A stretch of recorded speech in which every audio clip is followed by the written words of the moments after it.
Welcome to the Hacking Your Health podcast with Ben Canning and Dave Kennedy. Two guys heading out to hack body, mind, business, and beyond. We are here to provide a single source, bullshit-free guide to understanding your body and how you can live better for longer.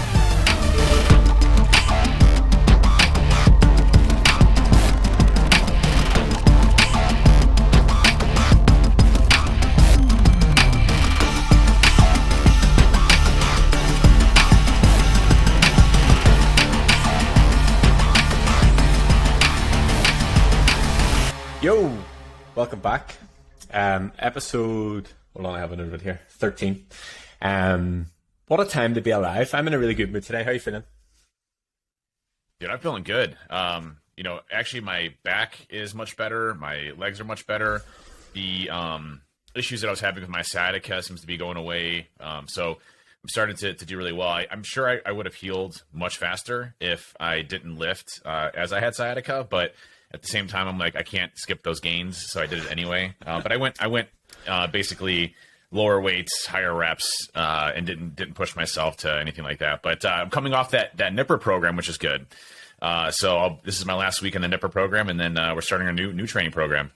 Yeah, we'll get into that shortly. I want to actually make a note about the injury, and as I've said, I hurt my back a couple of weeks ago with a training-related injury. And do you know what? In a roundabout way, it's probably one of the best things that could have happened to me, because I've went back and I've revisited a lot of the movements. And as I said last week, I was able to have a really good session, lower body, and just adapt it. But I went back to like normal training this week and just being more conscious of the actual movements. Like I went back, I did deadlifts, I did RDLs. Yes, I went lighter, but I actually got a real feeling for what the movement should actually feel like, rather than just being a total meathead and trying to shift weight for the sake of it. So in a roundabout way, it definitely is something that I've benefited from. I think we take form for granted, right, on a lot of things, especially when you're throwing extremely heavy weight like that, and your form kind of goes out the window, although it shouldn't. Form should be number one so that you prevent injury. But I also noticed the same thing. So I did, on Monday, I did 8 sets of 6 squats, for, I think it was like 380 or 385 or something like that. A couple lower sets to kind of warm up and everything. And, I noticed myself when I'm doing, 6 sets of those or 6 reps, that my form and technique is right on point, right? I'm focusing because I can control the weight. It's not over excessive. And I really start to get a really good feel for the weight that I'm pushing through. Whereas when you're doing such heavy weight, even if you're, 80, 90% of your 1RM, a lot of your stabilizing muscles really have a tough time with that type of weight. So I really like going a little bit lighter. And that's why I think, we were talking about the training program, which we'll get into, but I think, having some heavier sets is good, higher, but not too heavy. And then, taking off some weight as well to kind of refocus and kind of get your muscles going again, seems to work well for me, as I'm going through it. So I'll start to take a little bit, some of the pounds off and kind of deload a little bit on the, last couple, sets that I'm doing. That seems to work out really well. Yeah. Cool. So today, well, first of all, I'm Ben Canning, in case anybody doesn't know at this stage. Oh, yeah. If you haven't been paying attention to the podcast, you need to go back and listen to all of them, except episode 1, Ben's audio was kind of crummy, so we apologize again for that. But he spent countless hours, and believe me, he spent probably 300 hours fixing his audio with and the wiring. The wiring, even though nobody sees the wiring. Oh, you can actually go back now. Look at that. Yeah. See? Yeah. Look at that. Huh? That's awesome. That's awesome. One thing I wanted to bring up is I found this awesome stuff. It's Mountain Dew, but it's called Mountain Dew Rise Energy. Okay. And it's got, immune support. So it's basically like vitamin A, vitamin C, niacin, vitamin B, zinc. But it also has like 2 cups of coffee, and it's only 25 calories, which I really like a lot. So this is my new drink that I drink. I drink like 16 of them a day. Just kidding. But one after I'll do a pre-workout bar. Yeah, that'd be 30 drinks then. But no, I've been taking this since it's 180 milligrams. I take my pre-workout, which is 300 milligrams, and then so I'm getting about 480 a day, which is fine. My tolerance is built up on the caffeine side, so it seems to do well for me. But I really like these; they taste super good. So it's like I actually had a treat. Jalapeno strawberry tin of rain earlier on. It's been sat in my fridge for about 3 months, and I'm like, I don't know, but it was actually pretty good.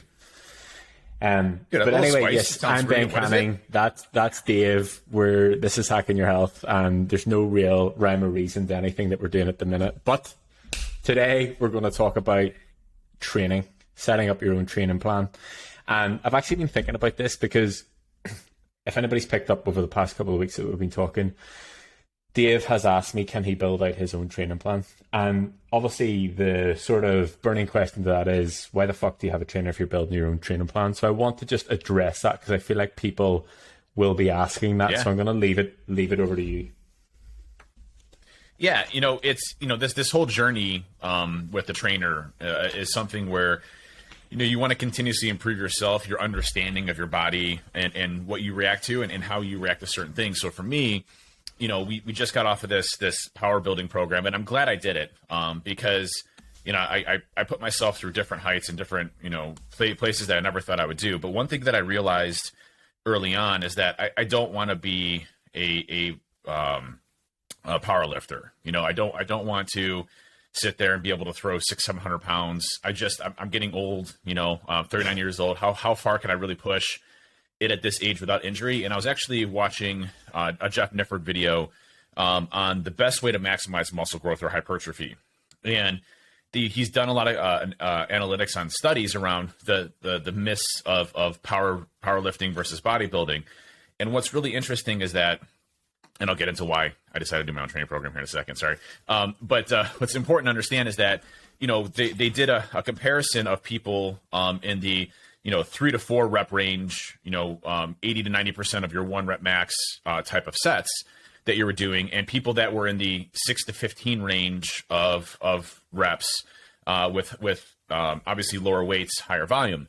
And it turns out that muscle growth and hypertrophy in those both ranges were almost identical in every way, shape, or form. So you're going to grow muscle either way with what you're doing. However, in the 3 to 4 rep range mark, there was a large dropout rate, which means that people couldn't handle it for a sustained long period of time, either due to injury or it was just too much. So, that's an interesting statistic when you're looking at, scientific studies around building muscle. My intention is, I still want to be strong, but I also want to look great with the shirt off. And again, I always say I don't want to be one of those massively strong guys that are just gigantic, but they also have this huge gut that sticks out, that you're like, well, what are you even doing, man? It's cool that you're like super strong and you can lift a car, but when you take your shirt off, I'd be like, man, I got this huge beer gut, that's sitting there. I don't want that, right? So, I decided, hey, this power building thing was a great, it's supposed to be a balance between powerlifting. So you do, very heavy weights throughout this. And I will say that my muscle size, from hypertrophy and everything else has shot up. But it has definitely been one of the most taxing and straining programs on my body that I've ever done. I feel tired throughout the week. My body aches, because I'm doing all of this just sheer volume through low sets and high weight. And so for me, I'm looking at my next program and why I decided to kind of start my own program in conjunction with Ben helping me out here is I want to see how my body reacts to something that I build based off of how I feel. And this is kind of the why a trainer is so important, is because this is kind of like my next evolutionary step of being able to build my own training programs and to be able to understand, hey, what works best for me, and to continue to hack my health in a way that works. Now, your training programs that I've done before that you've created, I'm basically copying that and making some minor modifications, right? So, it's not like it's that vastly different. But it's individualized to the equipment that I have, which obviously you do as well. But it's something that I can say is my own and is towards my body. And I really like that kind of approach. And I think it's just, as I continue to grow in this journey of health, I want to learn more. I want to be able to do more. I want to feel more confident in the approach that I'm doing. And obviously having you there, making sure I'm going in the right direction. Yeah, I think you hit the nail on the head there, and I'm very clear about this with anybody that I have an initial call with. Like, I want this whole process to be an education process because, I've got a lot of love for all you guys, but I do not want to work with everybody forever. Do you know what I mean? I want to give you the tools and the ability to do. Whoa. That's messed up. I want to give you the ability and the tools that you can go and do this by yourself. And the other side of that is, the training's just one aspect of it. And I actually had a really good call with Jason earlier on, and we were talking about the power of the client group and the group calls. And I try to explain this too whenever I'm on initial calls, that that sort of support network and what you guys provide for each other is much bigger, and it's far beyond what I can do just on my own. Like, somebody will put a question in or have an issue, and 10, 12, 15, 20 people will reply. Like, I can't give that many different opinions because I only have, my own experience, etc., etc. So I'm more than happy for you to build out your own program. Whenever you did send it through, I was like, I'm gonna fucking rip this apart. What do you see? What about this? Why are you doing that? But I understand your thought process behind everything that you're doing, and it's good to sort of see that everything that we've done hasn't just been a case of, okay, you're going in and just lifting this weight because I've told you to. You have an understanding of how to set up a training program based on what we've done before and what that should look like and why we're doing these things and different rep ranges and different sets and things like that. So I just wanted to clear that up because I feel like a lot of people would have been like, well, what does Ben do then if he's doing his own training plan? Why is he here?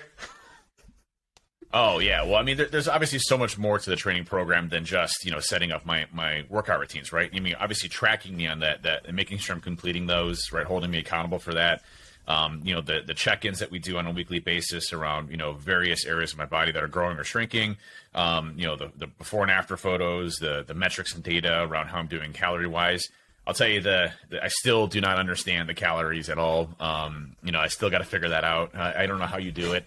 Like, I'm at 3,800 calories right now, and I lost 2 pounds. I'm like, I don't understand what's going on. Like, it just doesn't make any sense to me. I'm like, I feel like I could eat 5,000 pounds and drop 10 pounds. Like, it just doesn't make any sense to me. I don't understand my body that way. But I was actually going to send you a joke on the check-in, but I'll ruin it now. I was going to say, all right, hey, we're going to start our cutting phase because this is the last week of the Nipper program. I wanted to go down to 500 calories a day and see what you said. Just try to be all serious about it. I would not. We would not allow it. I'm excited for the sort of transition. Number one, into a new plan. I think probably one thing to note about the power building one, the impact it has on your body and the overall fatigue from that. I'm assuming, and I don't know because I haven't obviously spoken to Jeff about myself, but I'm assuming that it's only a 10-week plan for that reason. That's not something that you could do year round because you would be all sorts of fucked up. So it's good to have done it, get the understanding, know what you like and what you don't like, what works and what doesn't work. But at the same time, that's not something that you could do for an extended period of time. And I think as well, the way that you split the projected plan up for you and done a 2-week rotation. I'm a big fan of that, and I've moved a few other clients over to that. And it's something that I did when I worked with Callum, that for me, that 2-week rotation, it allows you to cover a lot more bases because you're not, say for example, you're training 5 times a week.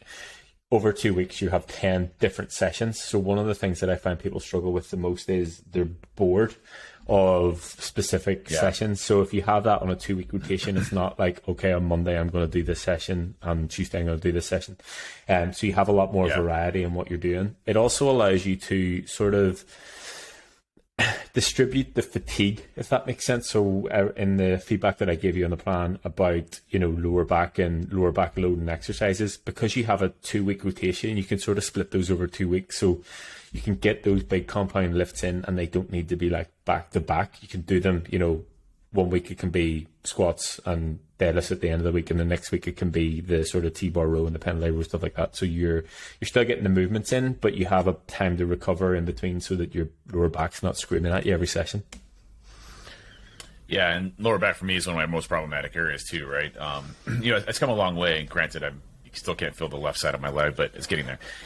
What's interesting, I heard recently, Jocko Willink, I was listening to one of his podcasts, and it was a response to somebody that was saying, hey, Jocko's either on steroids or TRT, and Jocko's like, dude, you don't even know me. I'm not on either of those, and I'm just a badass, basically, of course, because Jocko's just a badass. And but one thing that I found very interesting about that is, when you think of Jocko, you think of this like real strong, badass dude that you would never want to get in a fight with because he would just kill you, right?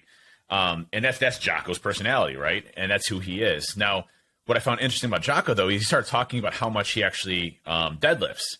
And I'm like, I'm fucking stronger than Jocko. You know, like, it's crazy because Jocko doesn't do heavy, weights, low reps. He focuses more on, more reps, less weights, which, for me is where my focus is going to. But I'm like, man, I could deadlift more than Jocko right now. That's pretty cool. We're not right now with my sciatica and back, jacked up back. But, it's one of those things where it's like, you think about Jocko and what he's been able to accomplish and how he looks and everything else. He's a strong dude, right?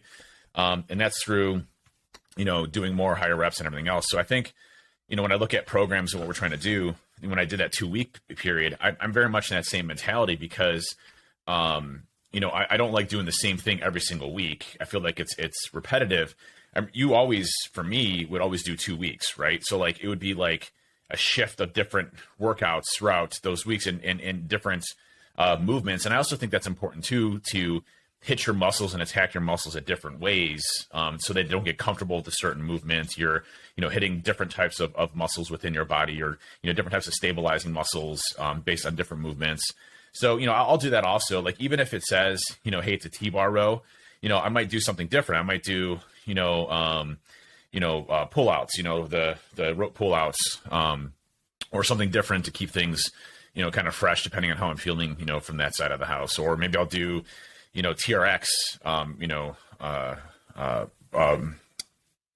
pull-ups as well.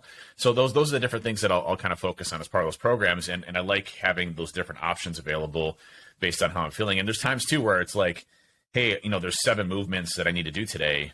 I might just do 15, because I'm feeling crazy, so, so it's, I love the flexibility of being able to listen to kind of my own body and how I do things. But what's most important to note is that my mind has completely shifted from, just doing insanely heavy weights to focusing more on growing those muscles.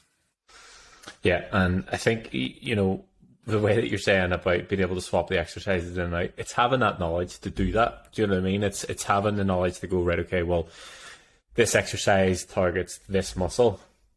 I'm going to do a different exercise that targets the same muscle. Like, I have zero issues for that if you have the knowledge to do that. It's not like, oh yeah, today I meant to do, squats, but I'm just going to do biceps instead because, everybody wants to get bigger biceps. So it's having the knowledge to be able to swap in and out the movements that you are the same sort of muscle group. But yeah, in terms of so what you're saying is I can get rid of the hip thrusters and Bulgarian split squats, is what you're saying? No, definitely not. Definitely not. Actually, one thing that I do want to note to you, and I'll send you a message about this new check-in, I think you need to, and I don't want to piss Aaron off by saying you need to order more equipment, but I think you need to get a back extension. Oh, no, hey, I'm already on Amazon right now. What do I need?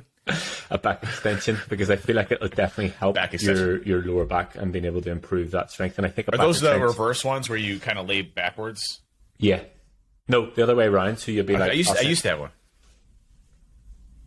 Go ahead. What is it? No, go ahead. It's one that you're like forward facing, almost like in a triangle, and it's going to go stretch your hamstrings into your glutes and then into your lower back. I think it's one of the most underrated pieces of equipment you can have in a gym. It's not in any way exciting or big, or there's no song and dance about it, but what it can do for your... Can I throw 500 pounds on there by any chance? I mean, good luck. If you're doing it with like a 20-pound kettlebell or dumbbell, you'd be doing well. Like it. But yes, I want to get you to add that in because I feel like you'll definitely feel the benefits of what that can do to strengthen your hamstrings, glutes, lower back, so that we're sort of trying to get ahead of any potential injuries down the line. I'm totally not on websites now looking at them right now. So just right. So today we want to talk about how to build out your own training plan. And obviously it's a good sort of time to do it because you've done it over the past couple of weeks. So I want to just get your thought process as to, you opened that Google spreadsheet or whatever you did it on, and you were like, right, where do I start with this? So I want to know what sort of went through your head and how you built it out.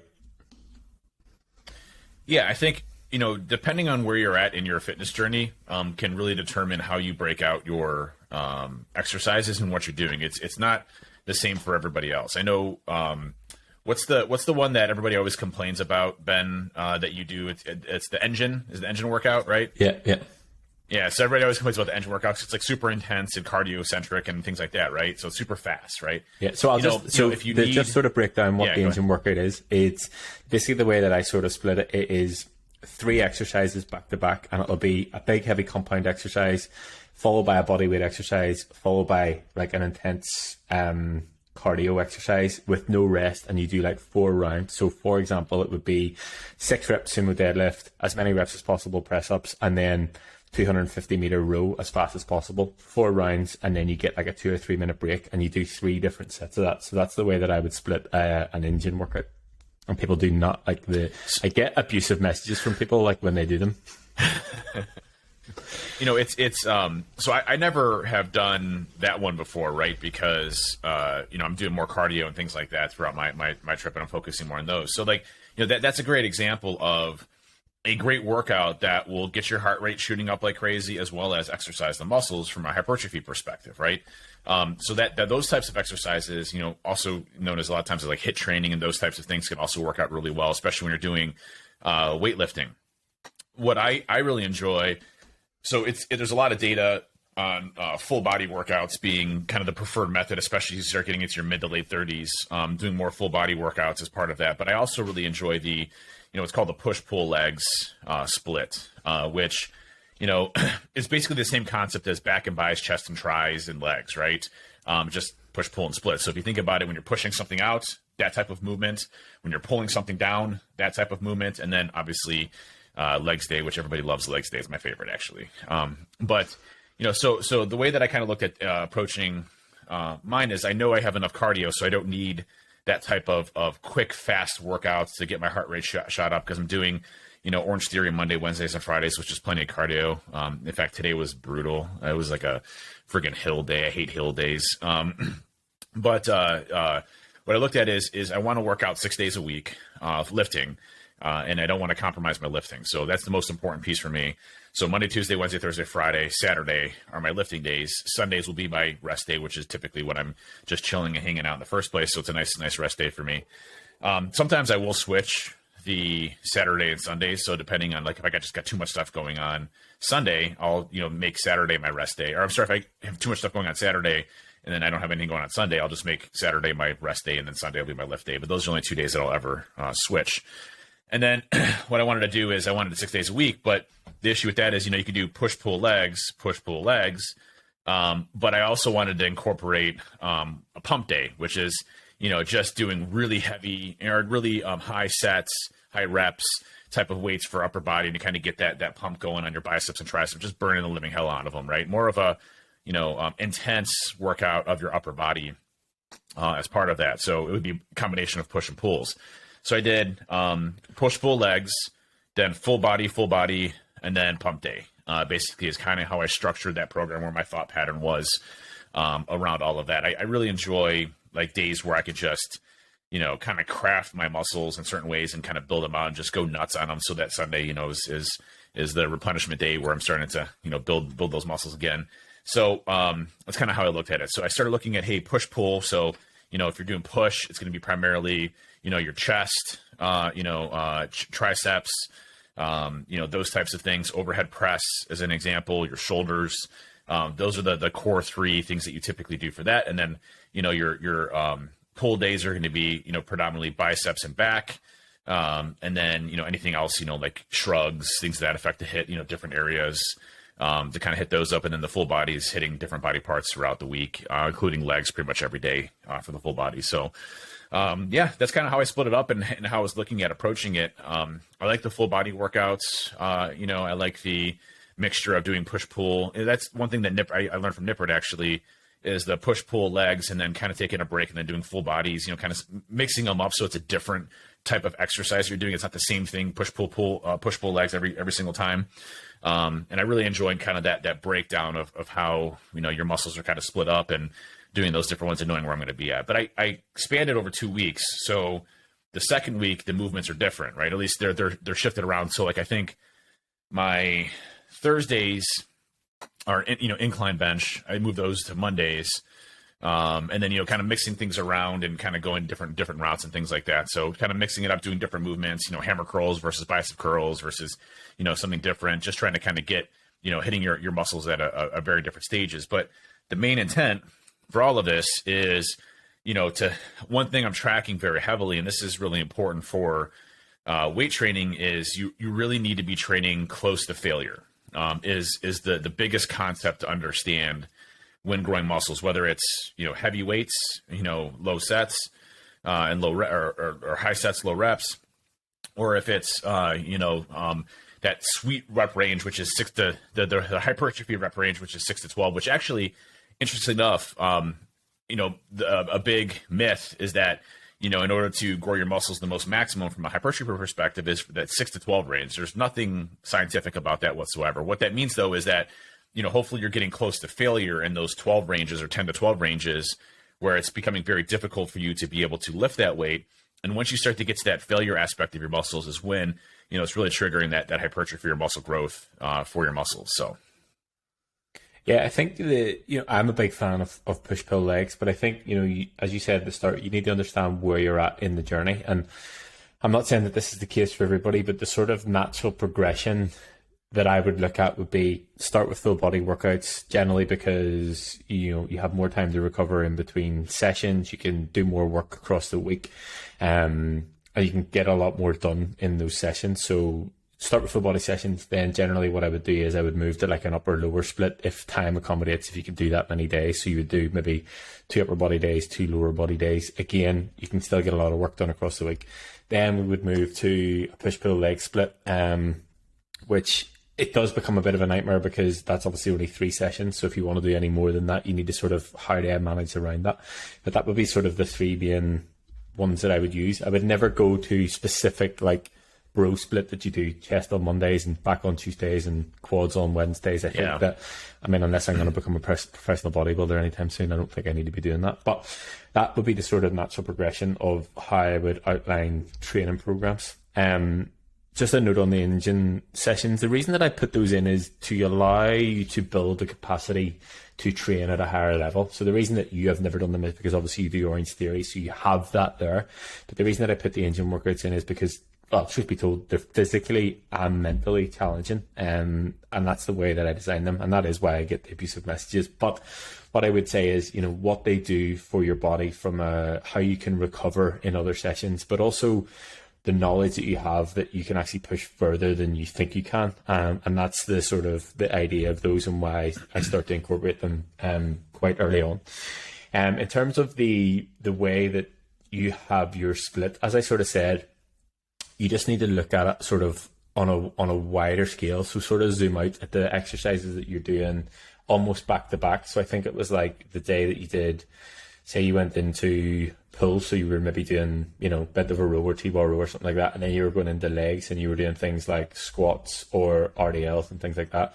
And then the third day after that there was another lower back loading exercise. I think it was maybe hack squat or something like that.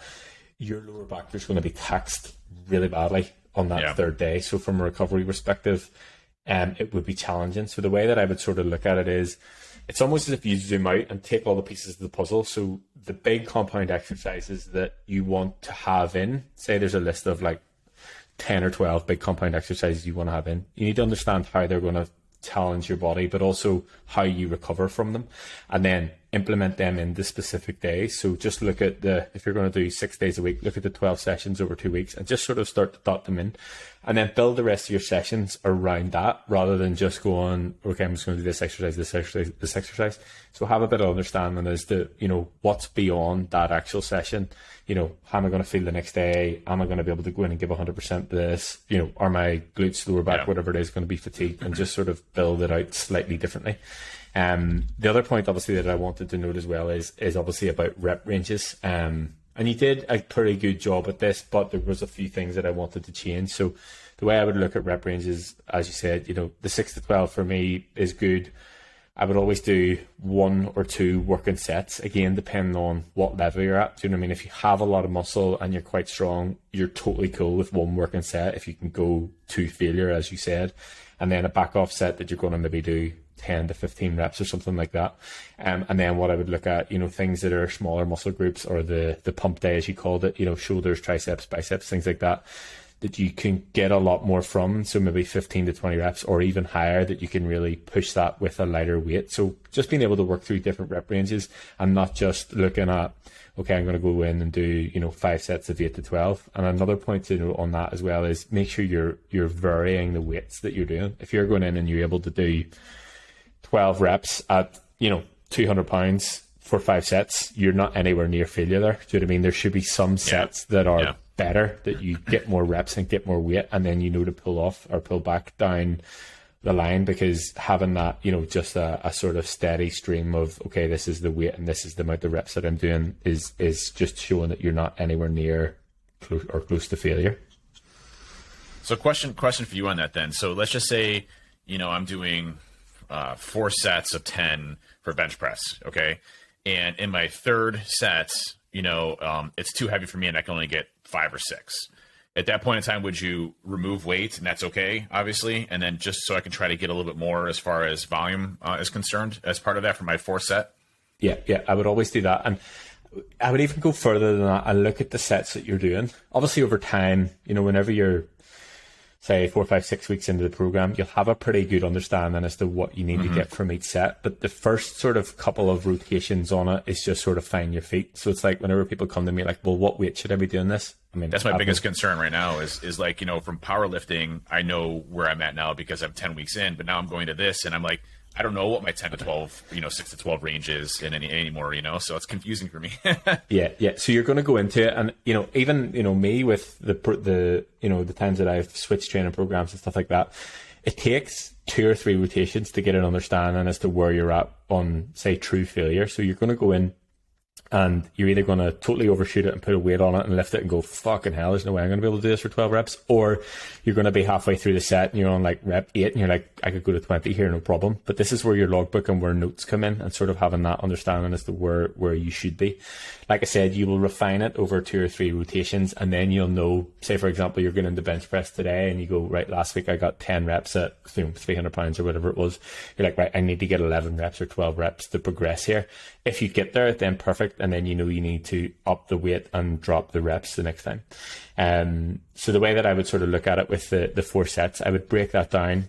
If you're saying 4 sets of, say, for example, 8 to 12, the first set that I do is going to be a warm-up set to me, sort of to get an idea as to how I feel that day. Because some days you're just going to go in and you feel like shit. Some days you're going to go in and you feel incredible and you're like, I can definitely push this here.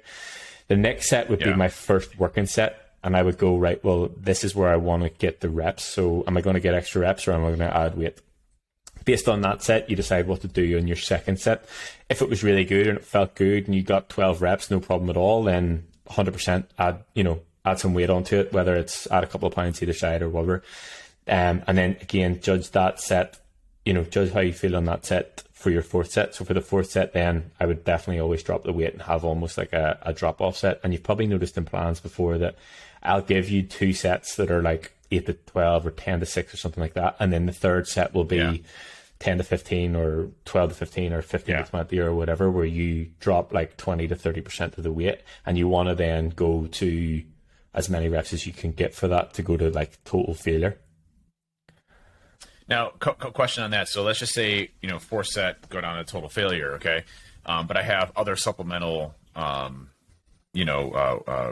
movements that I am going to do afterwards. For example, let's just say maybe I have incline, or maybe I'm doing flies, whatever it ends up being, or those types of things. So I go to failure to bench, and then from there I'm probably gonna have to drop the weights even more for those supplemental ones, obviously, to burn them out even more for probably lower weights, higher reps, right? Yeah. So again, the place that we're at with training, because I know where you're at and the level we're at, I would, number one, split those exercises across the week so that you can go in and you know that, okay, on a Monday, my 2 big movements that I want to progress in are this and this. Say it's chest, you know what they are. Then the next time you do chest, you know what those 2 big movements are, but they'll be different. So say, for example, you're going in and you're talking about doing incline bench. You know that that's the movement that you want to progress in. Everything that supplements it is, okay, you maybe want to get a rep here or there, but it's not where you're pushing to all out failure.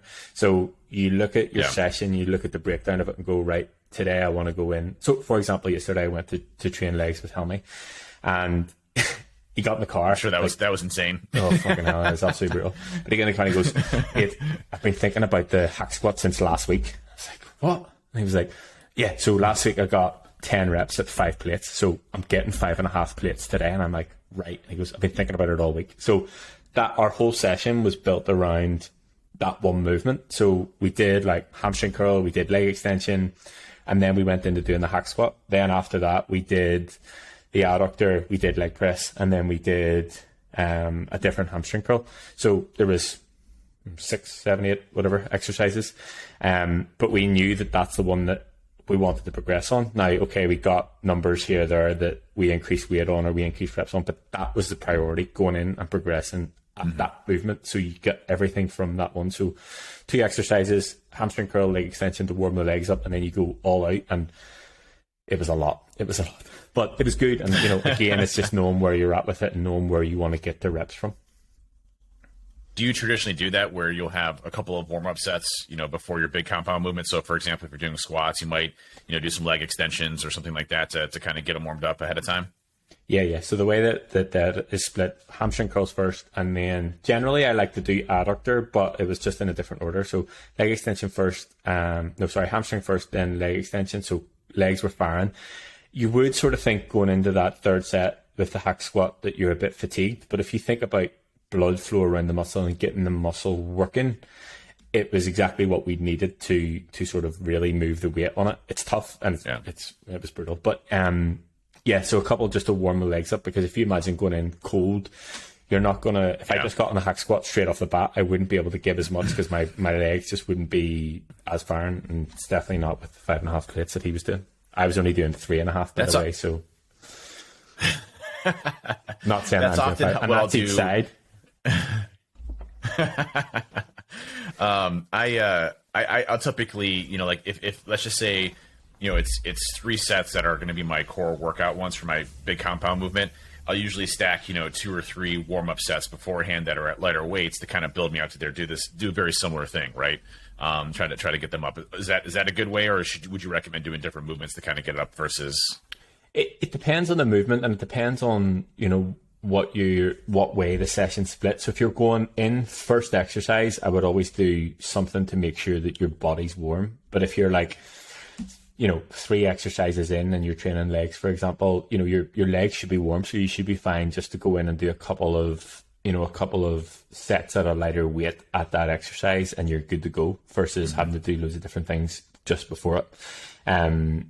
But yeah, definitely taking time to sort of warm yourself up. The other point that I want to note as well is, like, we're talking about working sets and back off sets here. Warm up, working, and back off sets. When training with Helmy, there's 1 working set per exercise. So the first set is always 6 to 10, and that's where you want to progress. And then this is what I mentioned to you in the feedback, having a set that you back off. And it doesn't necessarily need to be, 12 to 15 or whatever it is. There's a lot of different ways that you can structure your sets. So it's like muscle round, which we do 4 sets of 5 reps with 15 seconds in between. So say, for example, we're on the hamstring curl, you do 5 reps and you take 15 seconds, you do 5 reps again. Or you can do what's called a rest pause set, where you want to get a total of 20 reps.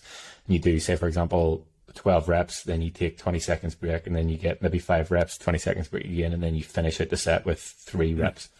Or you can just do, all out 15 to 20 or whatever it is. So there's a lot of different ways to sort of structure your back off sets, rather than just going, okay, I'm going to do 2 sets of 8 to 12, and then I'm going to do 1 set of 15 to 20 or whatever it is. Yeah, that makes sense. That's interesting. This is going to be a fun one to go through. I'll send you my revised one from this discussion here, which is going to be good. But I do appreciate the feedback on that too, because as first time for me structuring my own program, and what's interesting about structuring your own program is that you know what weights you have, what equipment you have, those types of things, right? So usually programs that are being built are for like, hey, you have a full gym or a gym with these types of specific equipment. If you don't have access to a gym, you need to be able to structure it. And for me, I do like going to the gym from time to time, but my sanctuary, my piece is shutting everything off, playing some insanely loud music in my gym, and just going to town right by myself. It's kind of like my own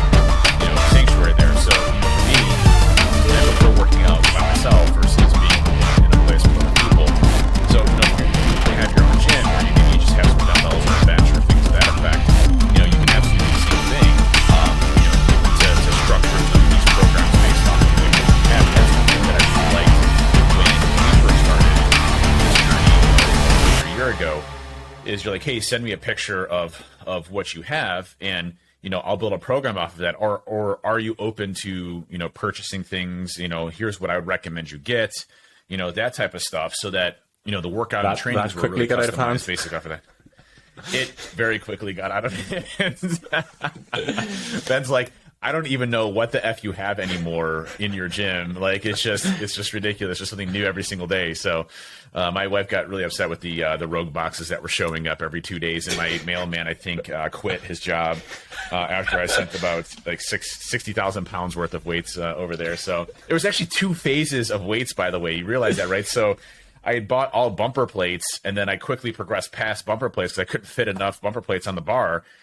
So then I had to go get regular iron plates, after that, or the steel plates, whatever they are, to be able to fill it. So my mailman literally had 2 full sets of weights that he had to go. And it's funny because like he's a super nice guy. Like I talked to him, I tipped him a ton, during this, but he's like, man, you're definitely building a gym down there, aren't you? And I'm like, yes, I am. So, but not everybody can do that. I totally understand. And what you have is I think important. I like the TRX bands. Doing your own body weight for things. Getting some dumbbells. Rogue actually makes these adjustable dumbbells now that I've definitely been eyeballing a little bit. Even though I have adjustable dumbbells already. I'm gonna bar you. They look cooler. They look cooler, Ben. They look cooler. But my dumbbells only do go up to 90 pounds. So I'm just saying, I might need to get heavier dumbbells sometime, right? I do not condone this behavior. I'm not getting involved in it at all. One thing actually to note about that is, obviously you said at the start, we have that conversation about semi-motocross. One thing I've realized with the more and more people that I work with in America, a lot of people have their own home setup. So what everybody has is different. So there's no way that I could just go, okay, right, we're going to do this plan because you have X, Y, and Z. So obviously, as I mentioned last night, I'm totally rebuilding the whole onboarding process, which I'm actually super excited for, like proper geeking out on it. It's awesome. One thing that I've done, I saw the early stages of it. It looks awesome. Yeah, I'm excited for it. So yeah, one thing I've done is like almost created a second questionnaire that you can just literally fill that out. So I'll have access to it, because what will then happen is whenever I go to build your second program, I'm like, what did they have? Like, can work in it. So having that as a record, and literally you just send me it through. So having that in one place will be cool. And it's cool for me because, it keeps it, I always say that I had to get quite creative with building training plans at the start of the first lockdown, because everybody was coming at me with really random equipment. So it challenges me to know how, if somebody comes to me and they have a set of bands and a set of adjustable dumbbells and a bench, I'm like, right, okay, how can I maximize this for them without them having to go and spend any more money or whatever it is? So it allows me to sort of create a new, it's a new challenge for me to sort of being able to do that with what they have available. Yeah. And I think, the equipment you have is probably more than adequate enough to be able to sustain those training programs, right? It's just a matter of building your training programs around that. What I really dislike is like when you go to these sites that will build the training programs for you. And, what I do like is it should have some sort of disclaimer of like, hey, if you're brand new to lifting, you probably shouldn't do this one, right? Like there's intermediate, advanced, training programs and things like that. Like the Nipper program, I would say, is definitely in the advanced categorization. But they have a hypertrophy one and things to that effect, right? That are more on the beginner side. But those workouts really are tailored again towards having a full gym. So I think, looking at the equipment you have and kind of structuring the programs that you do off of that is going to be really important for your success. Because if they're telling you to do, a T-bar row and you don't have a T-bar, well, I mean, what are you going to do? So you have to switch that out for, a dumbbell row and things to that effect to, hit those same types of muscle groups. So I think when you're looking at building out your training programs, you need to understand, one, where you're at in your journey in resistance training, which, I can't emphasize enough. Resistance training should be your number one priority. Building muscle should be your number one priority.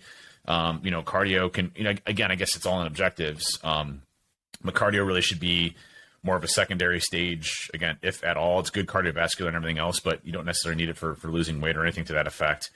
So getting that resistance training into a regular program, even if it's only, 2 or 3 times a week, that's fantastic, right? 3 times a week is amazing. If you can get 3 times a week lifting in, especially like a push-pull leg split or a full body workout, type of program, I mean, I think that is really spot on for your objectives and being able to grow muscle and staying into shape of what you're doing.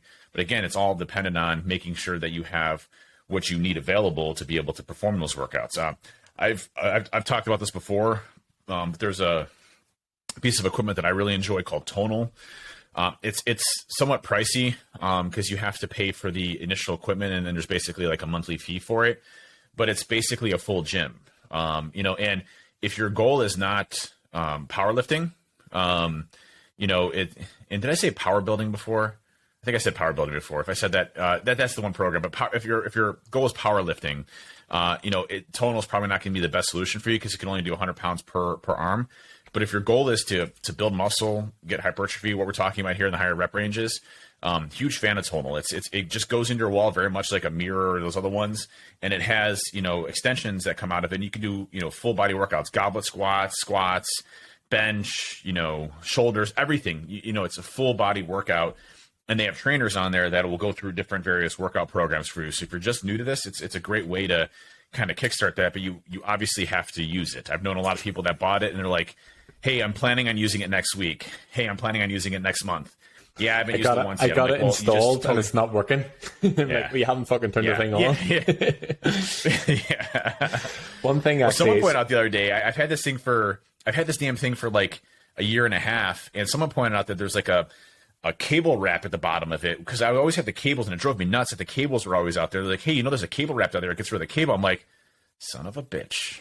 Okay, I know it now. So, Did you know there's a total overall volume on that? Because I was talking to Travis and Curtis last week, and Travis was like, oh, I'm coming up to a total of £1 million. It's like, fucking hell, like, that's insane. And then Curtis was like, oh yeah, I'm on like 2.4 million pounds total lifted. I'm like, fucking hell. I think I'm at like 700 million right now. Yeah, so whatever, dead on. I think I'm at... One thing I can tell you where I'm at. Okay, you have a look at that. But I was chatting to Heath earlier on, and he was having an issue with basically one of the movements in terms of like where he should be feeling it and things like that.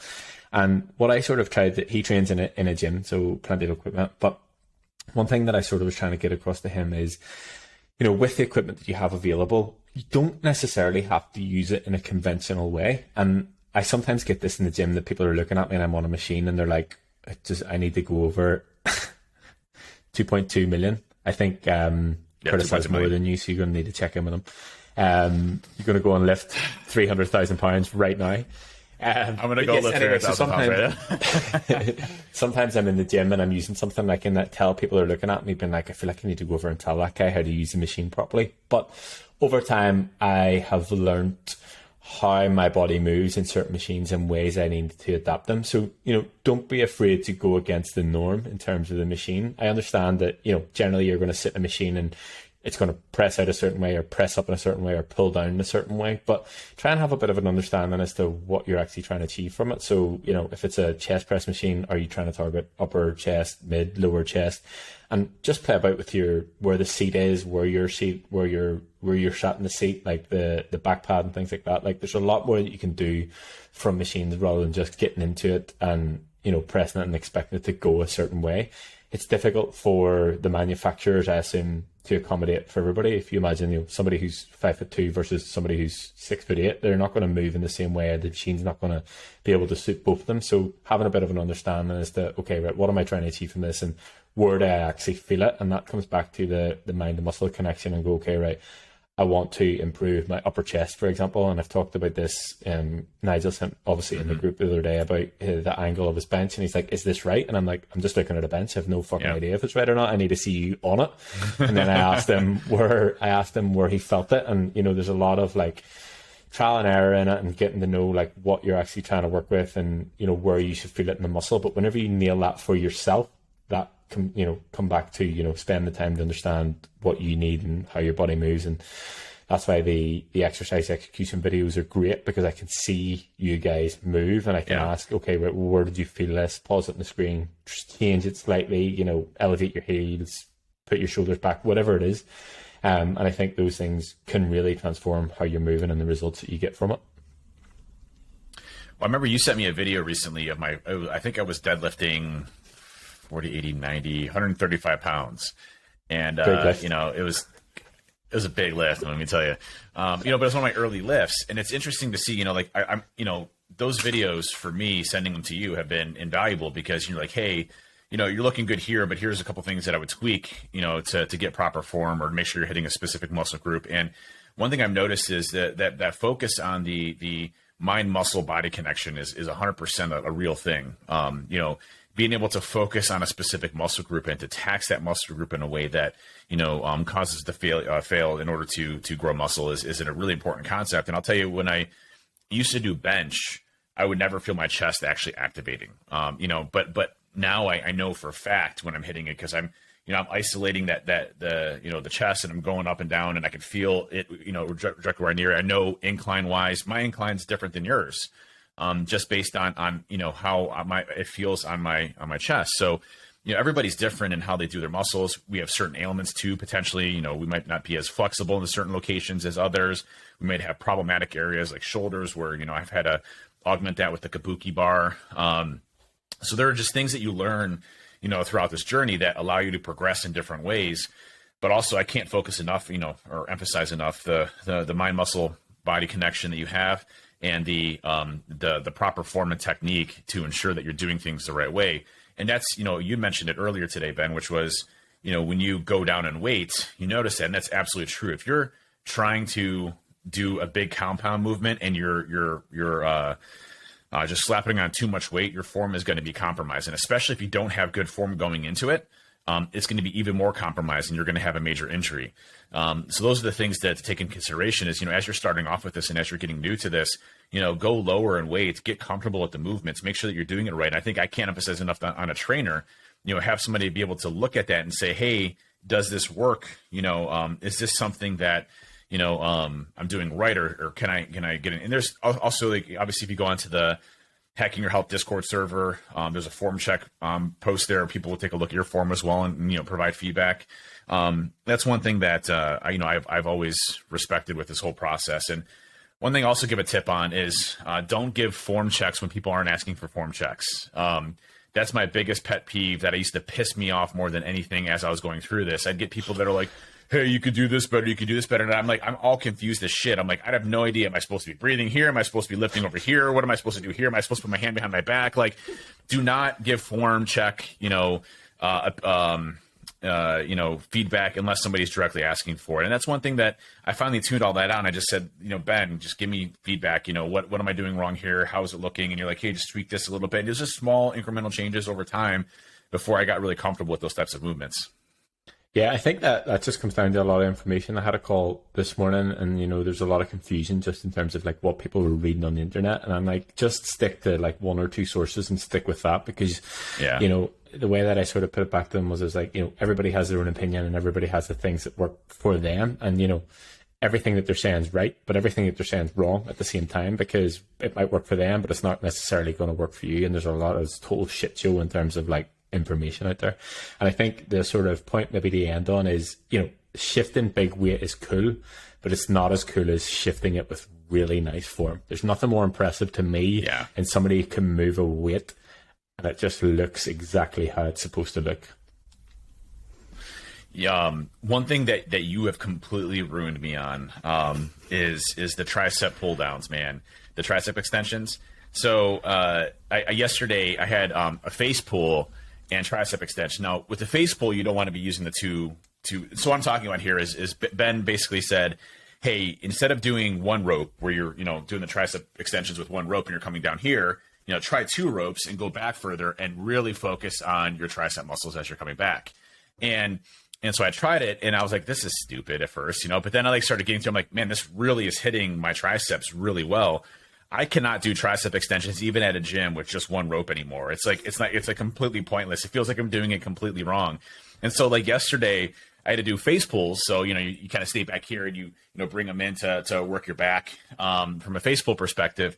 But then the second one was tricep extensions. And so every damn time in that tonal, I do my face pull with one of them, and then I'd take the one off, and I'd have to put the two on, and then I do the tricep extensions. I can't do tricep extensions without doing two of them now. It's just not proper to me. So I don't know if you twigged onto this, but obviously, social engineering's your thing. The reason that I was able to get you to do them is I said, as you get bigger and as you have more muscle, you need to use two ropes. You're like, all right, okay, just ordering a second rope here on Amazon right now.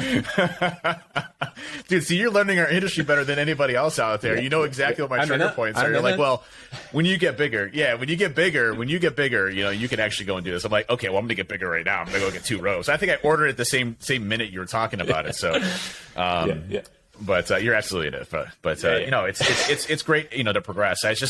I love looking at those videos before and after and just saying like, oh my gosh, look at that form not to where I'm at now and how comfortable I am in this specific. But bench is another great example.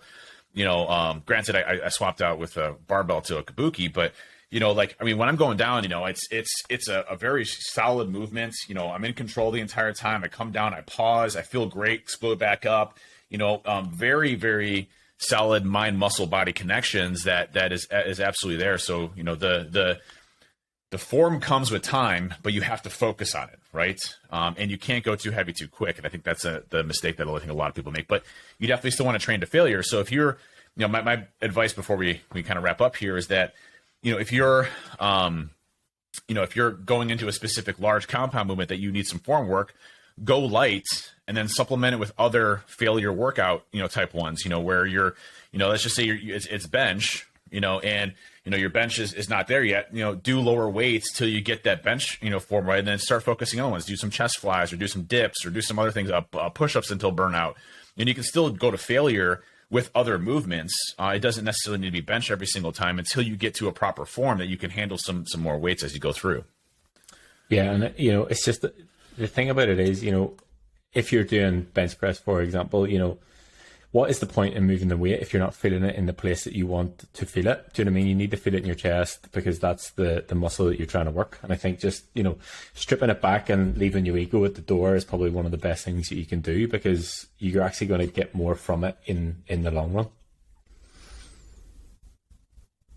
Cool. We did it. Nailed it. This is a great episode. Time flew on this one. It was exciting. I like this one. It did. I mean, they always fly, but I mean, it's just this is a good best, one. I like best episode yet. Best episode yet. I'm just liking that you can see like my veins. I didn't even lift today, and you can see my veins popping out there. So I can't wait to see what my veins look like as I start going through this. One day, whenever I get my own Hacking Your Health cut off top, I'll show you what shoulders should look like. Yeah. Okay. Well, see, like I like this new shirt. It's Get After It with Jocko. So it's got the Jocko background on it. So I'm liking it. I'm liking this one. So I feel like I'm summoning my inner Jocko. So. You do realize it's like we're coming into winter. Do you know what I mean? Like sleeves are a thing. They're not coming off. Not here. It's still going to be sleeveless. It's like 35 degrees, and I have to drive to a place today to drop my car off, and I'm definitely going without sleeves. Okay, thanks everybody for listening. This has been Hacking Your Health. See you on Discord, and that's it. Hey, thanks everybody. Take care.